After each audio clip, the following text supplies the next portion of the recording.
Hello guys! Hello Earth Signs, Gemini, Libra, and Aquarius. Welcome dito sa aking channel. Kapalaran 888. Welcome. Earth Signs, Gemini, Libra, and Aquarius. Okay.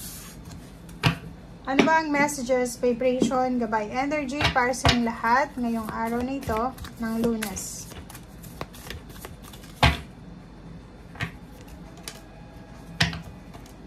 Okay, ang daming barahan na gustong lumabas, guys.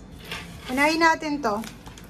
Empower yourself, looking at the underbelly and the gift of neutrality. Air signs, Gemini, Libra, and Aquarius. Dito sa empower yourself is parang sinasabi na huwag kang mawala ng pag-asa. Okay? Tune in to your personal power. Lahat ng sitwasyon ay kaya mong i-handle. Lahat ng hinaharap mo or kinakaharap mong problema sa ngayon, ay kaya mo yan na harapin or i-overcome.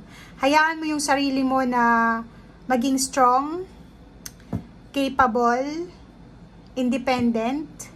Ipaglaban mo kung ano yung talagang dapat mong ipaglaban. Okay?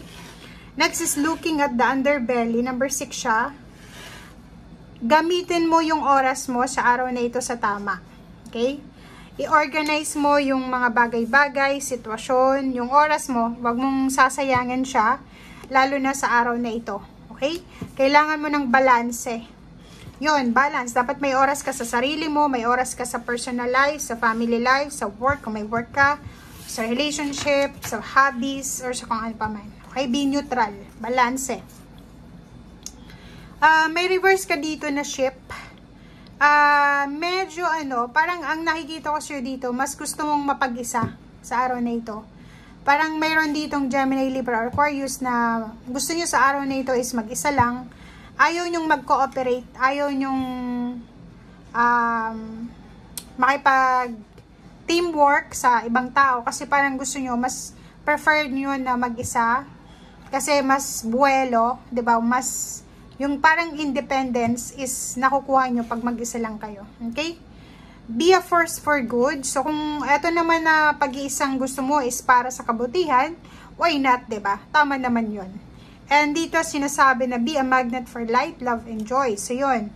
Kailangan natin na maging daan ng liwanag. So, umiwas tayo sa mga tukso ng negativity, umiwas tayo sa drama, sa away, sa gulo, backstabbing, traidoran, or kano pa man. Lalo na sa araw na ito.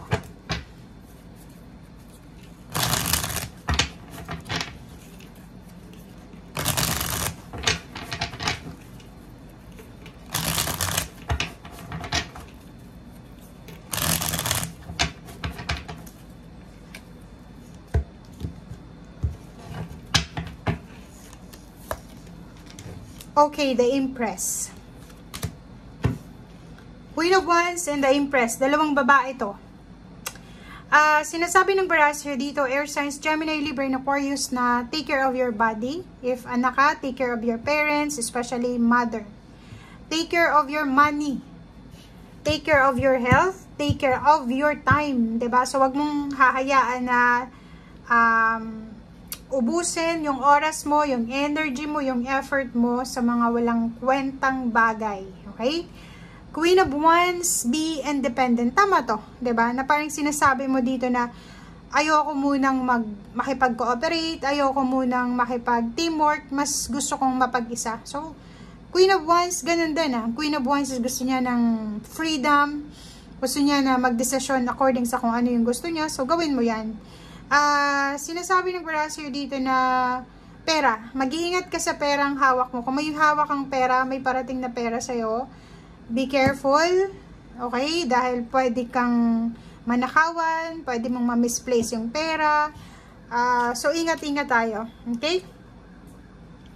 May iba sa inyo dito na air signs na pwedeng nagdadalang tao or nagbabalak pa lang na magbuntis, ang sobra-sobrang excited sa ngayon. So, parang yung iba sa inyo dyan, ilang beses na kayong nag-try na mabuntis, babae ka, mother, diba? Mother talaga. Babae, female. Pero hindi ka nabibigyan ng pag-asa or ng pagkakataon. But now, sinasabi ng baraha na excited ka. Kasi feeling mo may pag-asa ka pa eh. Feeling mo, nakita mo yung kapitbahay mo nga, nagkaanak pa. Yung kapitbahay mo nga, nag-asawa pa na may edad na. 'Di ba? So, nandito yung Hermit. Makikita mo sa araw na ito yung daan papunta doon sa tagumpay. 'Di ba? Parang makikita mo yung liwanag sa end of the tunnel.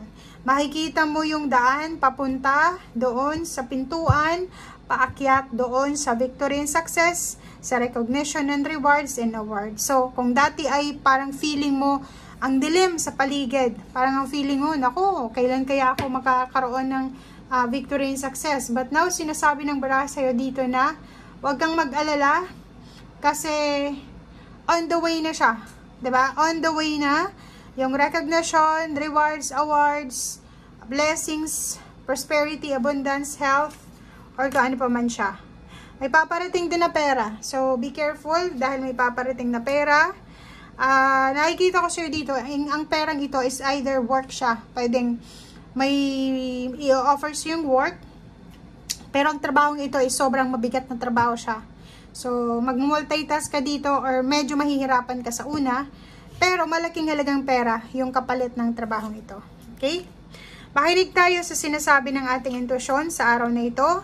If naghihintay ka ng sweldo, naghihintay ng pera, ng kung ano man to na hinihintay mo na pag-ani, harvest ng binhi or kung harvest ng blessings, be patient guys. And makinig tayo sa sinasabi ng ating intuition. May love life dito. Pwedeng may mag-o-offer ng love life sa'yo or may mag-o-offer sa'yo ng trabaho. Or kung bago ka sa pinagtatrabahuhan mo sa ngayon, pwedeng marami, like babae ka or lalaki, especially kung single ka, maraming nagkakagusto sa'yo. Okay?